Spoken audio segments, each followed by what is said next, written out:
I already yelled, what is up? Lord of the Plains here. I'm very excited. It is May the 4th, be with you, Star Wars Day. And today I'm actually going to be watching every single episode of Star Wars in the theater, 1 through 9. This is the lanyard that we get.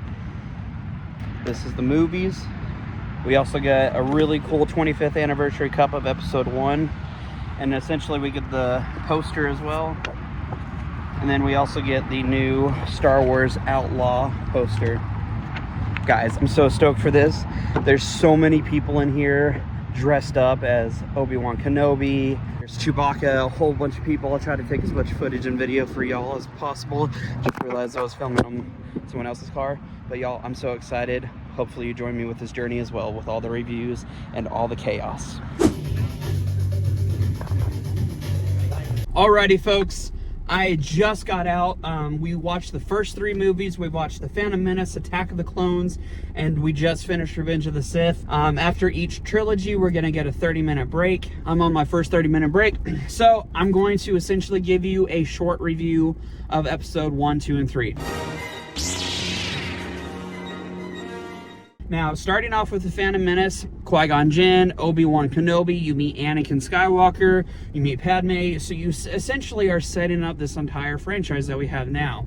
And one of the focal points of the main movie is the peace treaty that's going on between all these different, the Republic, the Separatists. Honestly, the whole point of this movie is just to bicker. That's essentially the whole plot of the film. We have different sections of government that want to rule each other and rule over each other. And so you're just doing a bunch of walking and talking. Hey, there's a place for us to sit down and talk. Let's do it. That's essentially the whole movie. And if you really think about it, there is no main character in the entire first film. You have characters with very minimal character development. You're able to see essentially who they are and what they're going to become, except for like Qui-Gon, who unfortunately, dies by Darth Maul in the first film. You essentially see Chancellor Palpatine eventually start to become Darth Sidious. You see Padme and Anakin sort of get a relationship together. You see Obi-Wan becoming himself. And honestly, that's okay. I'm okay actually having a movie with no main character, but just characters that are going towards the plot of the film. Now, the best part in the entire film is, of course, the lightsaber fight between Qui-Gon, Obi-Wan, and Darth Maul. Duel of the Fates by John Williams is absolutely phenomenal. I really forgot how much I enjoy John Williams' score in the first movie. It really lends itself to all the scenes, regardless of how cringe they are or how bad the dialogue is, the script, whatever it may be. One of my favorite trivia knowledges in all of Star Wars is Liam Neeson actually signed on to be Qui-Gon before he read the script. Granted, he probably should have. I appreciate George Lucas having a vision for what he wanted. Unfortunately, it wasn't very well executed in Phantom Menace or Attack of the Clones. It sort of was in Revenge of the Sith, and I'll get to that a little bit later. As far as I know, The Phantom Menace is a cluster of thoughts and things that people wanted executed, but it just wasn't executed very well. If you watch my previous review, I do 2 reviews. I do one critically and one entertainment. Now, critically, this is going to include cinematography, acting, script, and all that. Unfortunately, I'm just going to give it a C. It's your middle-of-the-road movie, not a lot going on, a lot of issues. CGI is not very well. It does not hold up. This was made in '99. I was like 3 or 4 when it came out, so you can tell where it just doesn't hold up. Now, entertainment-wise, I'm actually going to give it the same rating of a C. Like, I'll watch it if I'm going to watch all the movies, but it's not going to be the first one that I want to go back and watch. All right, now we're going to go to episode 2, Attack of the Clones. I actually forgot how much I enjoy this film. It stems from episode 1 a little bit, where you don't really have a main character still. You at least get more of a main character in Obi-Wan and also Anakin and Padme. So you have essentially the trio of who you're following for the entire film. The CGI has improved. Obviously, there's a lot of parts where it hasn't. Like the part whenever Padme and Anakin are trying to escape from the big mechanical things. C-3PO is essentially you know, completely CGI'd. But at the same time, there are a lot better special effects in it, so I will give them that. You know, it was released in 2002, so a few years later. Another thing that I really enjoyed about this movie is the score, once again. I actually enjoyed it more than the first one. They definitely improved in this film. Now, a lot of people prefer Phantom Menace over Attack of the Clones. I'm actually on the opposite. I prefer Attack of the Clones over Phantom Menace, just because you also get a little bit more action. You're getting further into the story of what's developing. Especially if you've seen every single Star Wars film, you're gonna know what's gonna happen. So all these little references to what happens in the future are so amazing. And honestly, one of my favorite things is watching it with this audience, because you got to see their reactions. There's actually a few people in there that have never seen a Star Wars film. Some things in this film that didn't necessarily go well is, one, like I said, you don't really have a focal point of a main character. The script is really bad. I mean, just think about Anakin. I don't like sand. It's coarse and rough and irritating, and it gets everywhere. Such bad writing. Also, Anakin has creepy face every single time you pretty much see him, especially when he's looking at Padme, and Padme says, "Don't look at me that way." Please don't look at me like that. Why not? It makes me feel uncomfortable. It's just hard not to laugh whenever that stuff pops up because of how creepy and weird it can be. It's more enjoyable than Phantom Menace. One thing that I do enjoy is the cinematography of every single Star Wars movie. Now, I'm not necessarily going to praise every single movie for the same thing, but one thing I'll give Attack of the Clones over Phantom Menace is you have better characterization. It's at least enough to keep you more entertained. The addition of Count Dooku was great. I love Christopher Lee. He's a fantastic actor, and you know, we miss him dearly. Cinematically, I'm gonna give this one a C+. Entertainment wise, I'm gonna go B-. I'm actually gonna go 1 up. I actually really enjoyed it. I forgot how much I enjoyed it. You know, it's definitely one of the ones I'll go back and watch certain parts of it again, but honestly, it's a great setup for what Revenge of the Sith has. Episode 3, the best one in the prequel trilogy, we have Revenge of the Sith. Now, I'm going to say this first off. Before the actual title screen showed up, a couple people shouted out, whenever Obi-Wan says, "Hello there," everybody shout and say it. And then another person said, oh, whenever Anakin starts his monologue before they fight, start saying it. So I'm not even kidding. Whenever Obi-Wan dropped from the rafters and he said, "Hello there," so did everyone else in the theater. It was fantastic. I see through the lies of the Jedi. I have brought peace, freedom, justice, and security to my new empire. That whole thing, I'd say like 95% of the entire audience started quoting. It's so powerful seeing it with an audience. Go to the theater, support the theater. That's what makes it a movie. That is the movie experience. I think there were only 16 movie theaters in the entire US that are doing this, and I'm one of the lucky ones to participate. Now, going to the review in Revenge of the Sith, you actually have characters. You have a main character of Anakin, Obi-Wan, Chancellor Palpatine, Padme. You actually have main characters in this film, which are great.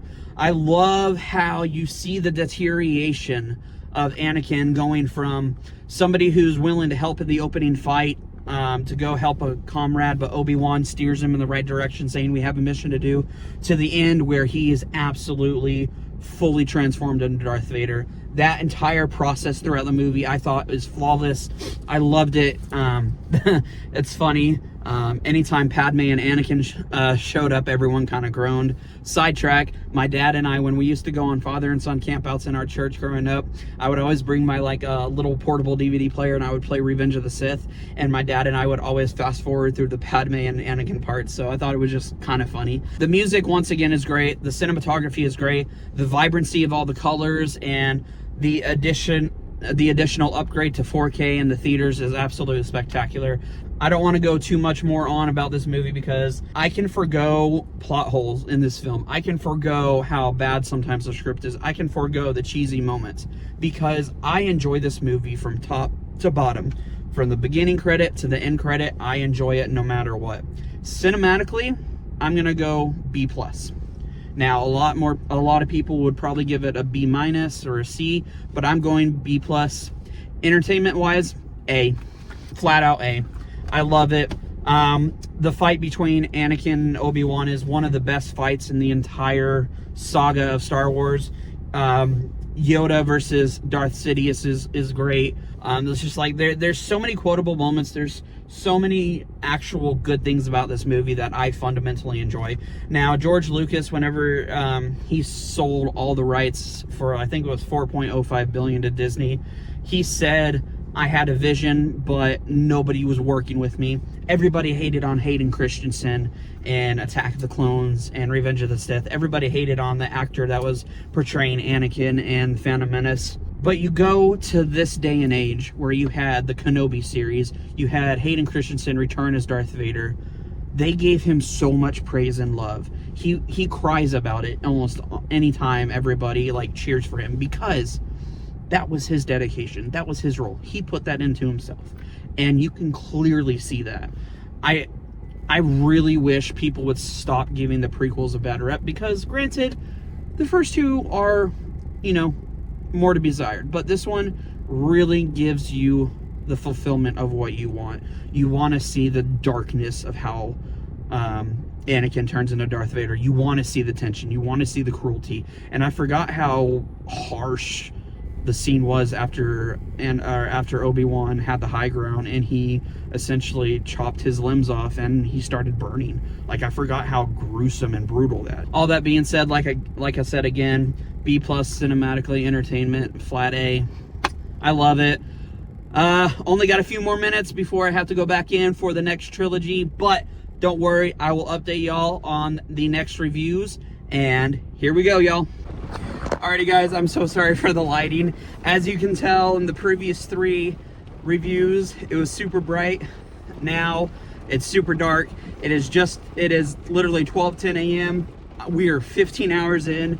We just finished the original trilogy, episodes 4, 5, and 6, and now I got a 30-minute break before we get to 7, 8, 9. Now, just gonna do a few quick reviews. A New Hope. Honestly, this is my #1 Star Wars movie of all time.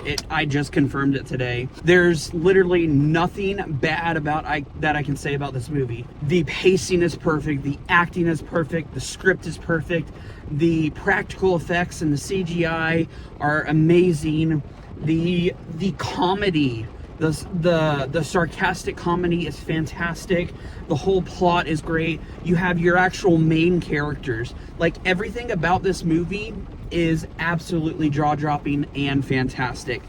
There's absolutely nothing negative I want to say about A New Hope. I'm so glad that George Lucas had a vision and he was able to achieve it. Back in 1977, you know, it's almost been 50 years since it's released. The one thing that I do want to point out, in that movie, you actually see Luke become who he is destined to be, which is a Jedi.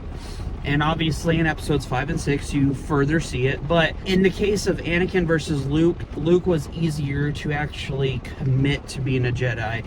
Whereas Anakin, he knew he wanted it, but he was a whiny brat the whole time, and so he just didn't fully appreciate it. Whereas Luke, he did.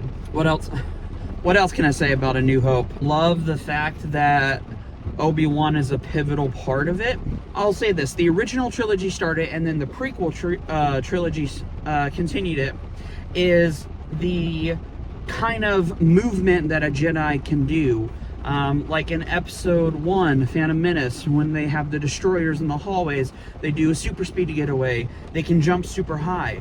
Like, I remember they don't really do that in the final trilogy. Now, when we get to the final trilogy, I'm going to have a lot more to say about it, but, you know, stick to later in the video and we'll go over it. Entertainment-wise and cinematically-wise, A New Hope is going to get an A+, no matter what. It is the #1 movie for Star Wars. All right, episode 5, Empire Strikes Back.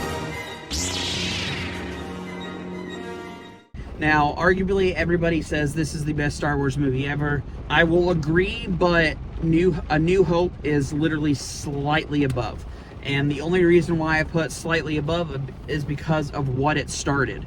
And honestly, with Empire Strikes Back, everything about it is perfect as well. The practical effects got better from the previous movie. The CGI got better. You had an amazing plot. You had amazing fight sequences. You had amazing characterization, the plot points. You don't really find a fault in the entire movie. I think I remember correctly that Mark Hamill had a really bad car accident, so that's why they had the giant Yeti monster like screw up his face, so you could actually understand the facial changes. Now, I'm not really going to say much about this review like I did for A New Hope, but there is a really funny story that y'all should look up. Graham Norton is a British TV host, and there was a point where the only people that knew that Vader was Luke's father was Irvin Kershner, the director, George Lucas, and Mark Hamill. And so if you go look up the story about how that happened on Graham Norton, it is absolutely hysterical. Mark Hamill says, they came to his trailer and said, hey, you're going to be the only one that knows, and if it gets out, we know it's you. And then, he wanted to tell Carrie Fisher, but he said, tell Carrie, so it was just kind of funny. And then at the movie premiere, Harrison Ford was sitting next to Mark Hamill, and he said, hey, kid, you didn't effing tell me that. So, like, that whole thing, you need to go watch it for yourself to see what comedic gold it is. That's one of the best plot twists of all time. Maybe the only downside of episode 5 for me would possibly be the fact that it's 5 to 10 minutes too long. There are a couple scenes where you could have, lessened the dialogue or, taken away, but honestly, it's all perfect. The fight scene between Luke and Vader is amazing. The carbonite thing to Han, as sad as it is, it's great. And I don't remember if Harrison Ford was going to renew his contract, so I think that's why they put him in carbonite, just to see if he would actually renew his contract for episode 6. Pretty sure my iPhone storage went up, but yeah, same thing. I'm going to give Empire Strikes Back A+ for cinematic and entertainment. All right, guys, now Return of the Jedi, the last movie in the original trilogy. First and foremost, it's very obvious the CGI and practical effects got a very bad step down from the original 2 films, so that definitely does impact the entire film. The pacing is a little bit off. It's too fast, it's too slow. Ewoks are a good part of the story, but, sometimes I find myself not wanting them, sometimes I do, so it's just kind of lackluster in certain areas. However, it's still very enjoyable. I enjoy the final fight between Vader, Luke, and Palpatine.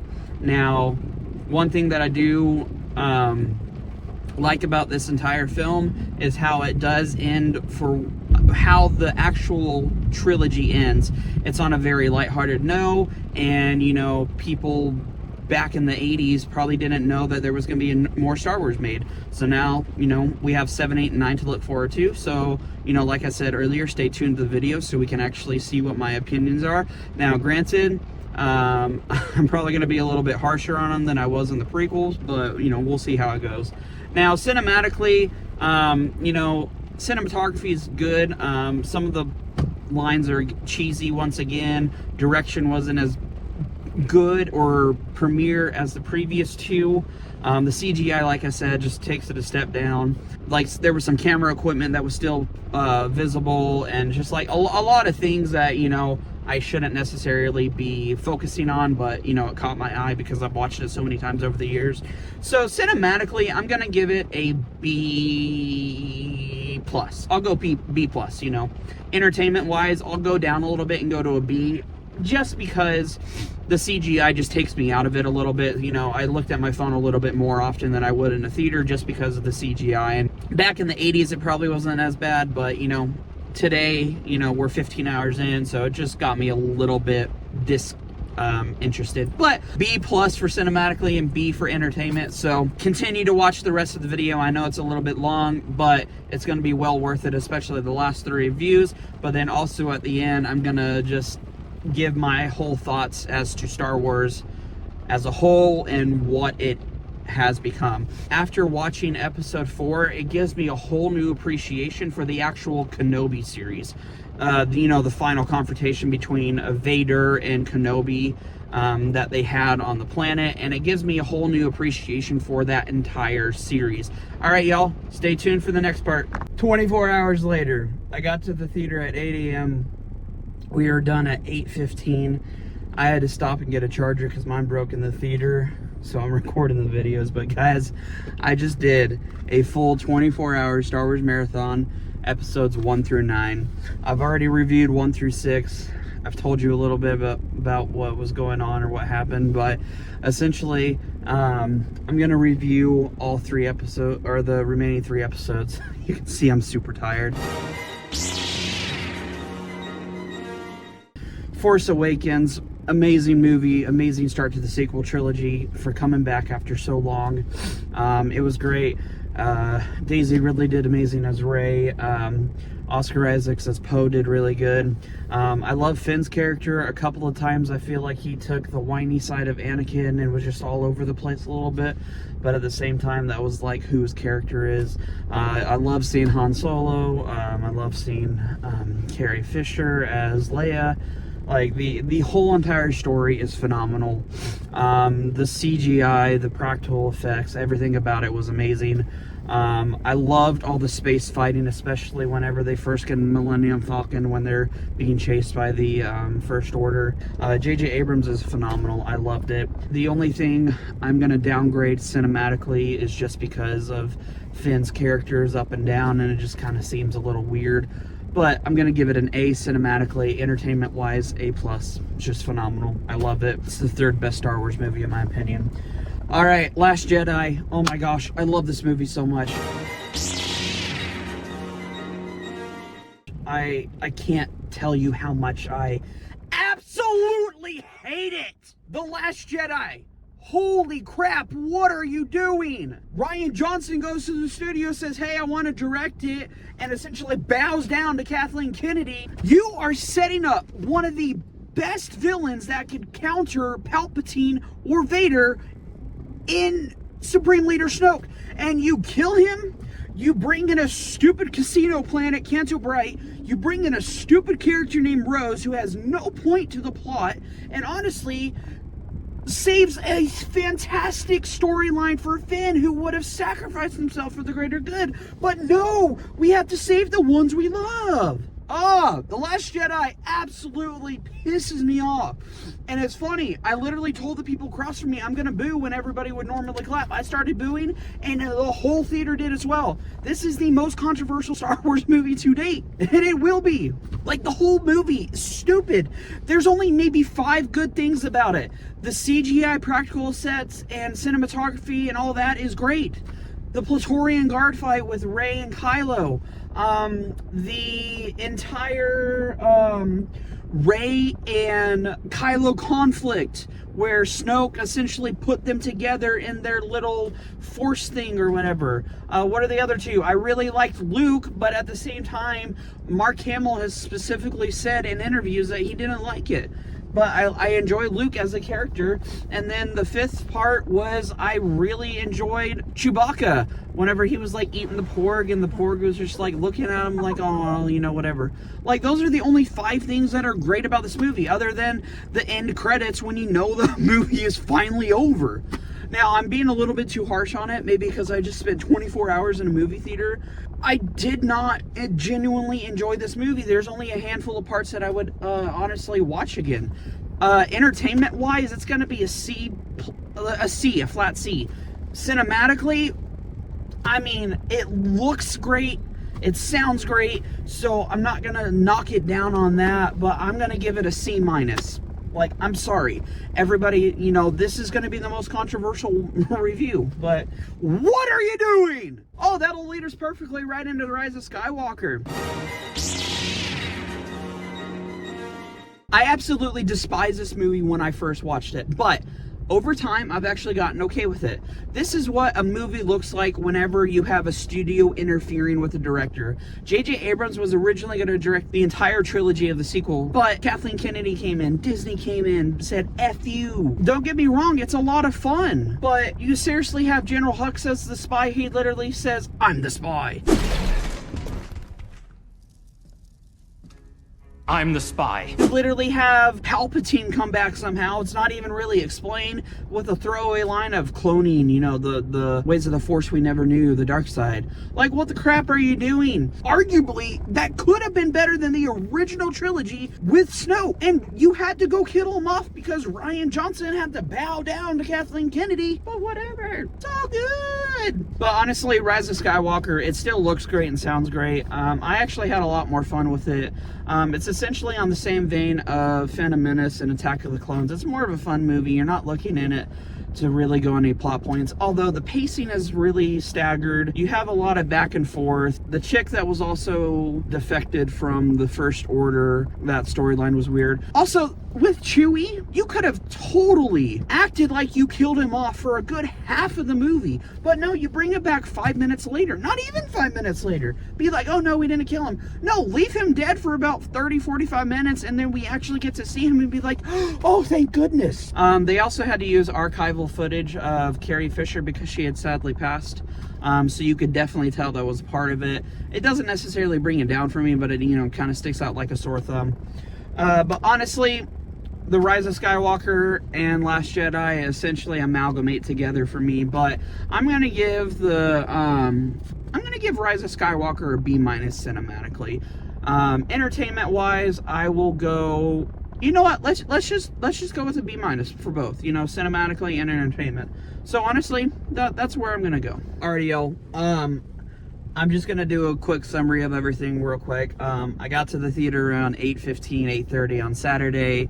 The way the breaks worked is after every single movie, you had from the start of the credits until after, plus an additional 10 minutes. And then we did an additional 5 minutes for, like, you know, fun stuff, costume contest or giveaways. So essentially had like maybe 15-20 minutes in between each movie. After each trilogy, you ended up having a 30-minute break. So we did 1, 2, 3, 30-minute break, and then we did 4, 5, 6, 30-minute break, and then we had 7, 8, 9, and then this is when we got out. I'm gonna have my editor, guys. He's gonna throw up essentially the number 1 to number 9 of how I would rank each movie cinematically and entertainment wise, but essentially, you know, the top 2 are going to be A New Hope and Empire Strikes Back. You know, if we are incorporating the other 2 films solo, that's going to be the number 11. That's should never have been made. But Rogue One, I would actually probably like it would probably go A New Hope as number 1, Empire Strikes Back as number 2, Force Awakens number 3, Rogue One for 4, and then Revenge of the Sith 5. I had an absolute blast. Like, I can't say any more about this. I'm so grateful I was able to get this opportunity to do it. Quick couple of things that I do have a thought on is throughout the theme of all 9 Star Wars movies, you have a theme of hope, and you have a theme of inner conflict, and you also have a theme of right and wrong. I've had a extremely hard life through all sorts of abuse, and I'm not the type of person to have any self-care or self-love, but after watching all 9 of these movies, I need to do better, and I want to do better, especially for my wife and kid and my family. So I don't want to, you know, essentially wrap up this video being all sappy and all that, but at the same time, tell somebody you love them. You know, we're sometimes people's only hope. Sometimes a smile goes a long way for somebody that you don't know. But stay tuned, y'all. I'm gonna be pumping out more content lately. It's already past April, so I'm gonna do essentially, I know I keep saying it, but January, February, March, April, I'm gonna essentially tell you very quick snippets of the movies I watched and rank them. But then also we got a lot of movies coming out that I'm excited for. I hope y'all are doing great. I really appreciate the loves and support. I know this is going to be a longer video, but if you could definitely Share this with everybody that you know. Like it, subscribe it, comment. Tell me your rankings. How do you rank all the Star Wars movies from best to worst or worst to best? And tell me if I'm wrong on The Last Jedi or Force Awakens or A New Hope. Whatever. Just tell me. You know, vent to me like I vented to you for a couple of them. But like I said, y'all, I really do appreciate it. And just thank you for being a part of this journey and at least taking your time to watch this video. I really do appreciate it. Something that I'm starting to be more passionate about. But I really appreciate you guys. Peace, love, and freedom. Love you guys.